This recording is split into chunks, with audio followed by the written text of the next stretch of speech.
Guys ನಮ್ಮ ಅಮ್ಮಗೆ ಒಂದು ಸ್ಯಾರಿ ತಂದಿದ್ವಿ, ಸರ್ಪ್ರೈಸಾಗಿ ಕೊಡೋಣ ಅಂತ. ಇದೆ ನೋಡಿ ಆ ಸ್ಯಾರಿ, ನೋಡೋಣ ಏನಂತಾರೆ ನೋಡೋಣ ಬನ್ನಿ.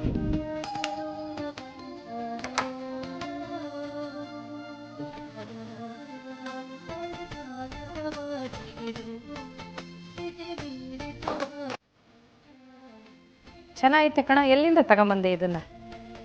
ಏನೇ ಆದ್ರೂ ನಮ್ಮ ಅಮ್ಮಂಗೆ ಇಷ್ಟ ಆಗುವಂತ ಸ್ಯಾರಿನ ಕೊಡಿಸ್ಬೇಕು ಅಂತ ನಾನು ಹುಡ್ಕೊಂಡು ಹೋದಾಗ ನನ್ನ ಕಣ್ಣಿಗೆ ಬಿದ್ದಿದ್ದು ಕಲರಂಗ್ ಸಿಲ್ಕ್ ಅಂಡ್ ಸ್ಟುಡಿಯೋ ಅಂತ. ಇಲ್ಲಿ ಏನೇನ್ ಸಿಗುತ್ತೆ ಅಂತ ಈ ಶಾಪ್ ಓನರ್ ಕೇಳಿದಾಗ ಹೇಳಿದ್ದು, ಸರ್ ನಮ್ ಶಾಪ್ ಓಪನ್ ಆಗಿ 1 ಮಂತ್ ಆಗಿದೆ. ಹೊಸರೋಡ್ ಟು ಪರಪ್ಪನಗರ ರೋಡ್ ಅಲ್ಲಿ FC ಪಕ್ಕದಲ್ಲಿ ಅರುಣ್ ಐಸ್ ಕ್ರೀಮ್ ಮೇಲೆಗಡೆ ಕಲರಂಗ್ ಸಿಲ್ಕ್ಸ್ ಅಂಡ್ ಸ್ಟುಡಿಯೋ ಓಪನ್ ಮಾಡಿದೀವಿ. ಇಲ್ಲಿ ನಿಮ್ಗೆ ಚಿಕ್ಕಪೇಟೆಲ್ ಸಿಗೋ ಕಡಿಮೆ ರೇಟ್ಗೆನೆ ನಮ್ಮ ಹತ್ರ ಎಲ್ಲಾ ತರದ ಸ್ಯಾರೀಸ್ ಸಿಗುತ್ತೆ. ಇಲ್ಲಿ ಪ್ಯೂರ್ ಸಿಲ್ಕ್ ಸ್ಯಾರೀಸ್ ಸ್ಟಾರ್ಟಿಂಗ್ 7500 ಗೆ ವಿತ್ ಸಿಲ್ಕ್ ಮಾರ್ಕ್ ಸರ್ಟಿಫಿಕೇಟ್ ನಿಮಗೆ ಸಿಗುತ್ತೆ. ಇನ್ ಹೌಸ್ ಸ್ಟಿಚಿಂಗ್ ಬೊಟಿಕ್ ಇದೆ, ರೆಡಿಮೇಡ್ ಬ್ಲೌಸಸ್ ಇದೆ, ರೆಡಿ ಟು ಸ್ಟಿಚ್ ಬ್ಲೌಸಸ್ ಇದೆ. ಎಲ್ಲಾ ತರದ ಸ್ಯಾರೀಸ್ ಮತ್ತೆ ನಿಮ್ಮ ಹಳೆ ಸೀರೆಗಳಿಗೆ ಸ್ಯಾರಿ ಪ್ರಿಂಟಿಂಗ್ ಕೂಡ ಮಾಡಿ ಕೊಡಲಾಗುತ್ತದೆ. In house stitching boutique facilities ಕೂಡ ಇದೆ. Maggam work blouses, aari work blouses, hand painted blouses ಕೂಡ ಸಿಗುತ್ತೆ. ಇದೇ ನೀವು ಆಚೆಗಡೆ ವರ್ಕ್ ಮಾಡಿಸಬೇಕು ಅಂದ್ರೆ ಮಿನಿಮಮ್ ಆದ್ರೂ 4,000 to 5,000 ಇರುತ್ತೆ. ನಮ್ಮಲ್ಲಿ 1,000 rupees ಇಂದಾನೆ ನಿಮ್ಗೆ ಮಗಮ್ ವರ್ಕ್ ಬ್ಲೌಸಸ್ ಸ್ಟಾರ್ಟ್ ಆಗುತ್ತೆ. ಹ್ಯಾಂಡ್ ಪೇಂಟೆಡ್ ಬ್ಲೌಸಸ್ ಕೂಡ 1,500 ಇಂದ ಸ್ಟಾರ್ಟ್ ಆಗುತ್ತೆ. ಇನ್ನು ಹೆಚ್ಚು ಕಲೆಕ್ಷನ್ ಗಳಿದಾವೆ. ಡಿಸ್ಪ್ಲೇ ಮೇಲೆ ಕಾಣುವಂತ ನಂಬರ್ಗೆ ಕಾಲ್ ಮಾಡಿ ಡೈರೆಕ್ಟ್ ಆಗಿ ವಿಸಿಟ್ ಮಾಡಿ. ಇದೇ ಒಳ್ಳೆ ಕಂಟೆಂಟ್ ಗೆ ನನ್ನ ಪೇಜ್ ಕೂಡ ಫಾಲೋ ಮಾಡ್ಕೊಂಡು ನೆಕ್ಸ್ಟ್ ವಿಡಿಯೋ ಸಿಗೋಣ. ಅಲ್ಲಿ ಒಟ್ಟಿಗೆ ಬೈ.